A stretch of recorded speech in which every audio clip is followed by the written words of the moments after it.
सुबह के समय बाजार में सड़क के किनारे रमेश और उनकी पत्नी अनीता बैठकर सब्जियां बेच रहे थे।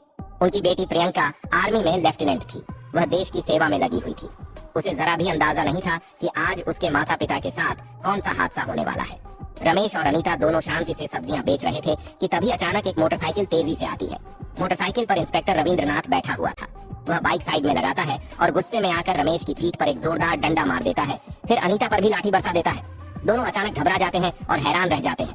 इंस्पेक्टर गुस्से में चिल्लाता है, ये सड़क तुम्हारे बाप की है क्या? जहाँ मन किया वहीं पर सब्जियां लगा दी। दिख नहीं रहा यहाँ ट्रैफिक लग सकती है? इस तरह सड़क के किनारे सब्जी कौन बेचता है? सब्जी बेचनी है तो अपने घर जाकर बेचो। सड़क जाम करने की हिम्मत कैसे की तुम लोगों ने?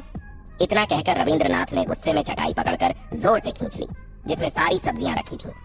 सब्जियां सड़क पर बिखर गईं। अनीता रोने लगी और हाथ जोड़कर माफी मांगने लगी। साहब, मुझे माफ कर दीजिए। आगे से ऐसा नहीं करूंगी, प्लीज सर, हमें माफ कर दीजिए। हमारी सब्जियां इस तरह मत फेंकिए, हमारा बहुत नुकसान हो जाएगा साहब। रमेश भी हाथ जोड़ते हुए बोला, साहब प्लीज हमारी सब्जियों को मत फेंकिए, हम यहाँ से चले जाते हैं। हमारा बहुत नुकसान हो गया साहब, ऐसा मत कीजिए। मैं आपके आगे हाथ जोड़ता हूँ, हमें माफ कर दीजिए।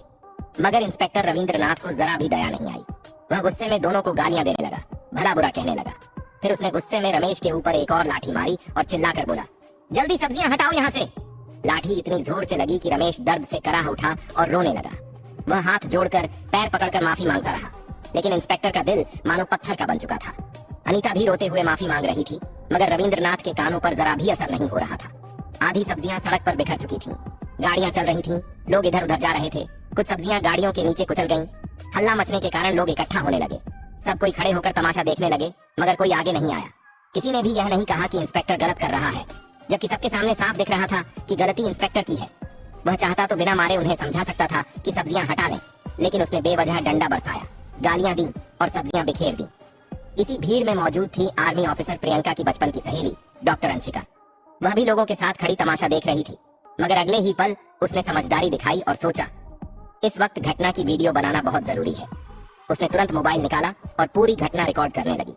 वीडियो में साफ दिख रहा था कि इंस्पेक्टर बिना वजह डंडा बरसा रहा है, गालियां दे रहा है, सब्जियां सड़क पर फेंक रहा है और सार्वजनिक रूप से उन्हें अपमानित कर रहा है। डॉक्टर अंशिका के मन में गुस्सा भर गया। वह प्रियंका के माता पिता को भली भांति जानती थी और उसने ठान लिया कि इस अपमान का जवाब जरूर दिलवाएगी। इंस्पेक्टर रविंद्रनाथ फिर गुस्से में चिल्लाया, जल्दी हटो यहाँ से, वरना जो सब्जियां बची हैं उन्हें भी सड़क पर फेंक दूंगा, समझे? यहाँ ट्रैफिक जाम लग जाएगा, ये तुम्हारे बाप की सड़क नहीं है। अनीता और रमेश दोनों रोते हुए सड़क पर बिखरी सब्जियों को समेट रहे थे। दोनों के मन में एक ही ख्याल आ रहा था, काश हम गरीब न होते तो हमें यह दिन न देखना पड़ता। काश हमारी बेटी हमारे साथ होती तो शायद कोई हमें यूं अपमानित न करता। दोनों की आंखों से लगातार आंसू बह रहे थे।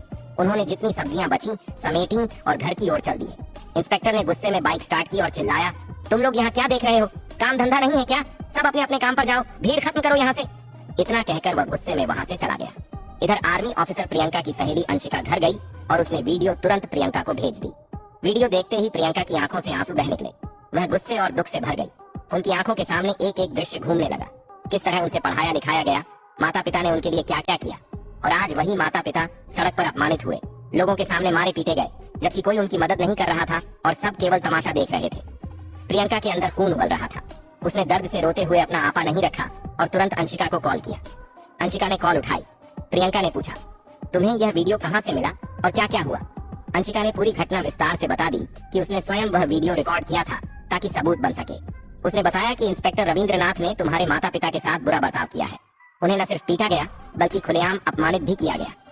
अगर तुम चाहो तो इस सबूत की वजह से उन्हें सजा दिलवाई जा सकती है, इसलिए मैंने यह वीडियो बनाई।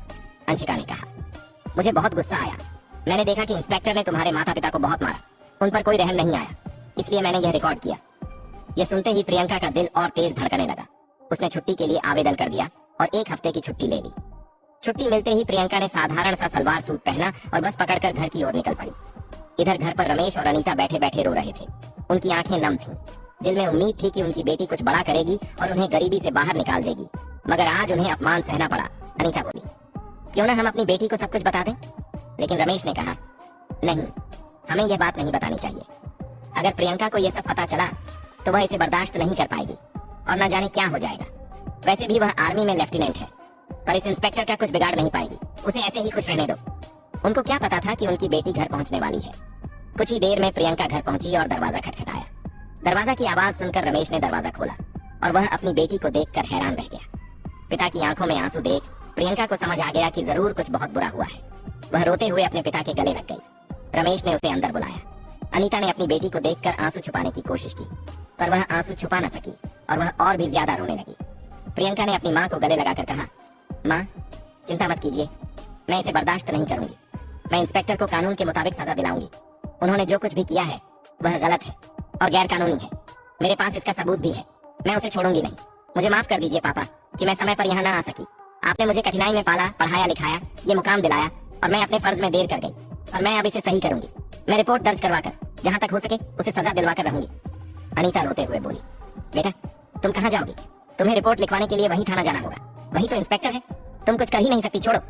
पर प्रियंका ने माँ का हाथ पकड़ते हुए साहस से कहा, माँ वह थाने का इंस्पेक्टर है तो क्या हुआ? मैं भी आर्मी ऑफिसर हूँ। मेरा फर्ज बनता है कि मैं अपने माता पिता पर हुए जुल्म का बदला लूं। अगर वह रिपोर्ट दर्ज नहीं करता तो मैं इसकी शिकायत ऊपर करूंगी। कैसे भी हो मैं उसे सस्पेंड करवा कर ही रहूंगी। उसे उसकी सजा जरूर मिलेगी। आप दोनों चिंता मत कीजिए, अब जो कुछ भी करना है मैं अकेले ही करूंगी। अपने माता पिता को शांत रखकर प्रियंका सीधे थाने की ओर निकल पड़ी। वहां उसने देखा कि डेस्क पर इंस्पेक्टर रविंद्रनाथ बैठा था और हाथ में सिगरेट लिए पी रहा था। प्रियंका धीरे धीरे इंस्पेक्टर के पास गई और बोली, सर मुझे एक रिपोर्ट लिखवानी है। इतना सुनते ही इंस्पेक्टर हंसा और कहा, रिपोर्ट लिखवानी है? तुम्हें यहाँ के रूल पता है ना? 500 रुपए निकलो तभी रिपोर्ट लिखी जाएगी, वरना जाओ यहाँ से। ये सुनकर प्रियंका समझ गई कि यह इंस्पेक्टर कितना गिर चुका है। बिना वजह रिश्वत मांग रहा है। रिपोर्ट लिखवाने के लिए कहीं भी पैसे देने का प्रावधान नहीं होता। थोड़ी कड़ी आवाज में प्रियंका बोली, इंस्पेक्टर साहब रिपोर्ट लिखवाने के कहीं भी पैसे नहीं लगते। आप हमसे रिश्वत क्यों मांग रहे हैं? हम आपको पैसे नहीं देंगे। आपका काम जनता की सेवा करना है। आप हमसे रिश्वत मांग रहे हैं तो कृपया अभी रिपोर्ट लिख दें। मामला बहुत गंभीर है। इंस्पेक्टर हंस पड़ा और बोला, देखो मामला गंभीर हो या कुछ भी मुझे फर्क नहीं पड़ता। 500 रुपए दोगी तभी तुम्हारी यहाँ रिपोर्ट लिखी जाएगी, वरना मेरे सामने बहस मत कर, धक्के मारकर निकाल दूंगा, समझी? प्रियंका गुस्से में बोली, इंस्पेक्टर आपको रिपोर्ट लिखनी ही पड़ेगी। कानून में कहीं लिखा नहीं है कि आप रिपोर्ट लिखवाने के पैसे मांग सकते हैं। बिना वजह रिश्वत मत मांगिए, वरना मैं आपके खिलाफ शिकायत करूंगी। आपको जनता की सेवा के लिए यह वर्दी दी गई है और आप इसका गलत इस्तेमाल कर रहे हैं। किसी को कमजोर मत समझिए। यह सुनकर इंस्पेक्टर का रौद्र रूप उभर आया। वह लाल हो गया, कुर्सी से उठकर खड़ा हुआ और डंडा उठाकर प्रियंका की कमर पर ठोक दिया। गुस्से में वह बोला, अब ज्यादा बहस मत कर, समझी? खुद को हीरोइन मत समझना मेरे सामने। एटीट्यूड मत दिखा। मैंने अच्छे खासे लोगों को भी संभाला है। मेरी यहाँ दादागिरी नहीं चलेगी। मुंह मत खोलो वरना फिर से पड़ेगा। जल्दी यहाँ से निकल। प्रियंका का यह बर्दाश्त के बाहर था। उसने गुस्से में उंगली उठाकर कहा, देखिए अब मैं आपको आपकी गलती की सजा कैसे दूंगी ये आप नहीं जानते। आप मेरे माँ बाप पर हाथ उठाए, उनकी सब्जियां बिखेर दी और जब मैं रिपोर्ट लिखवाने आई तो आपने मुझ पर भी हाथ उठाया। मैं कोई आम लड़की नहीं हूँ। मैं आर्मी ऑफिसर प्रियंका सिंह हूँ। मैं आर्मी में लेफ्टिनेंट हूँ। इतना कहते ही उसने अपनी सरकारी आईडी कार्ड निकाली और इंस्पेक्टर रविंद्रनाथ के सामने दिखाया। आईडी देखते ही रविंद्रनाथ डर से कांप उठा और माफी मांगने लगा। मैडम हमें माफ कर दीजिए, हमें पता नहीं था कि आप आर्मी ऑफिसर हैं। हमें माफ कीजिए मैडम। वह हाथ जोड़ने लगा। प्रियंका समझ चुकी थी कि केवल माफी से यह मामला खत्म नहीं होगा। वह तुरंत थाने से निकल गई और आईपीएस मैडम कीर्ति सिंह से संपर्क किया। तुरंत ही वह आईपीएस ऑफिस पहुंची और कीर्ति सिंह को सड़क पर अपने माता पिता के साथ हुई बेइज्जती और बदतमीजी की वीडियो दिखाई। साथ ही उसने पूरी बात बताई कि थाने में किस तरह का व्यवहार हुआ, किस तरह इंस्पेक्टर ने उनके साथ मारपीट की, रिपोर्ट लिखने से मना किया और रिश्वत मांगी। ये सब सुनकर और वीडियो देखकर आईपीएस कीर्ति सिंह गुस्से से भर गई।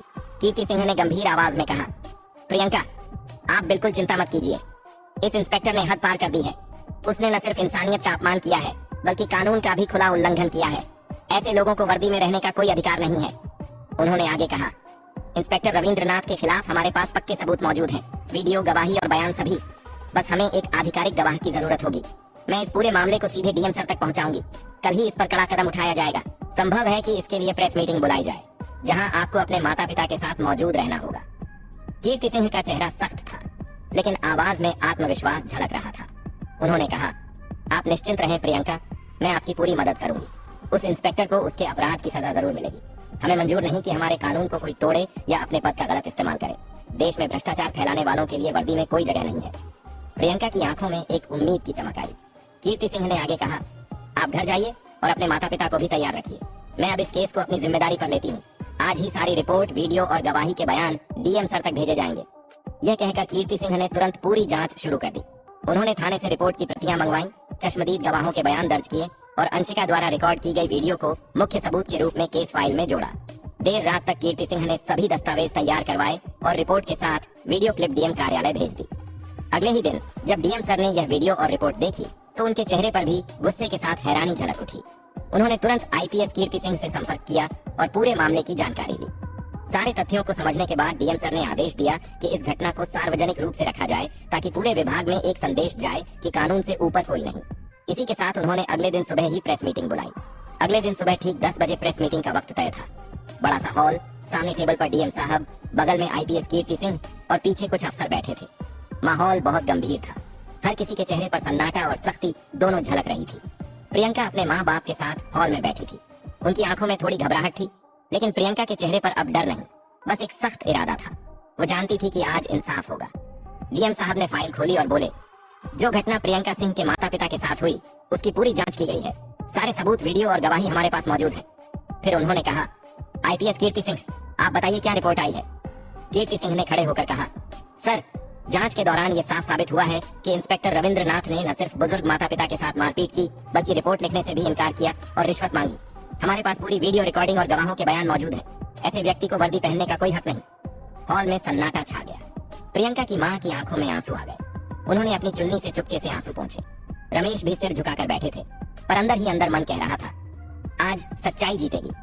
डीएम साहब ने थोड़ी देर तक फाइल देखी, फिर सख्त आवाज में बोले, इंस्पेक्टर रविंद्रनाथ को तत्काल प्रभाव से निलंबित किया जाता है। इतना सुनते ही हॉल में हलचल मच गई। 2 पुलिस वाले दरवाजे के पास खड़े थे। उन्होंने तुरंत जाकर इंस्पेक्टर को अंदर बुलाया। कुछ ही मिनट में रविंद्रनाथ अंदर आया। अब उसके चेहरे पर वही घमंड नहीं था जो कभी आम लोगों पर चिल्लाते वक्त हुआ करता था। वह झुका हुआ था, डर से पसीना बह रहा था। डीएम ने कहा, तुम्हारे खिलाफ पक्के सबूत हैं। तुमने बुजुर्गों पर हाथ उठाया, रिश्वत मांगी और अपनी वर्दी का गलत इस्तेमाल किया। अब कानून तुम्हें सजा देगा। रविंद्रनाथ घबराई आवाज में बोला, सर, मुझसे गलती हो गई, माफ कर दीजिए। डीएम ने सख्त लहजे में कहा, कानून में माफी नहीं होती इंस्पेक्टर, वहाँ सजा होती है। आईपीएस कीर्ति सिंह ने इशारा किया और पुलिसकर्मियों ने रविंद्रनाथ के हाथों में हथकड़ी डाल दी। वो नीचे सिर झुकाए खड़ा रह गया।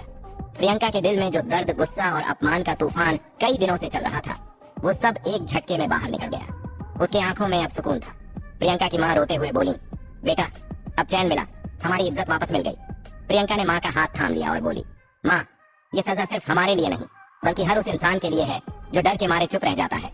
डीएम साहब ने प्रियंका की तरफ देखकर कहा, देश को तुम्हारे जैसे बेटियों पर गर्व है, जिन्होंने अपने माता पिता के लिए लड़ाई लड़ी और न्याय दिलाया। अगर हमारे हर नागरिक में ऐसा हौसला हो तो कोई भ्रष्ट इंसान सिर नहीं उठा पाएगा। हॉल में सब खामोश थे, लेकिन उस खामोशी में एक सुकून था, सच्चाई की जीत का सुकून। इंस्पेक्टर को पुलिस वैन में बिठाया गया और जेल भेज दिया गया। प्रियंका के माँ बाप की आंखों में अब गर्व था और प्रियंका की आंखों में सिर्फ एक बात, न्याय कभी देर से मिलता है, मगर मिलता जरूर है। प्रियंका ने कीर्ति सिंह और डीएम साहब को सलाम किया और बोली, थैंक यू सर, आपने सिर्फ मेरे माता पिता का नहीं, इस वर्दी की इज्जत भी बचाई है। डीएम मुस्कुराए और बोले, हम सब एक ही वर्दी के सिपाही हैं प्रियंका, फर्क बस काम करने के तरीके का है। प्रियंका की आंखों में हल्की नमी थी, लेकिन उस नमी में गर्व झलक रहा था। वो अपने माता पिता के साथ हॉल से बाहर निकली, आसमान की तरफ देखा और धीरे से कहा, माँ, पापा, अब कोई तुम्हारे साथ ऐसा नहीं करेगा जब तक मैं जिंदा हूँ।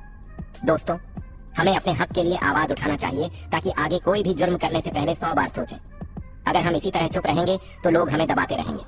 इसीलिए अपने हक के लिए लड़ो। दोस्तों, अगर आपको यह वीडियो पसंद आया हो तो प्लीज इसे लाइक कीजिए और ज्यादा से ज्यादा लोगों तक शेयर जरूर कीजिए। और हाँ, हमारे चैनल करना बिल्कुल मत भूलिए, क्योंकि यहाँ आपको मिलते हैं ऐसे ही सच्ची घटनाओं पर आधारित और रोमांचक वीडियो जो दिल को छू जाते हैं।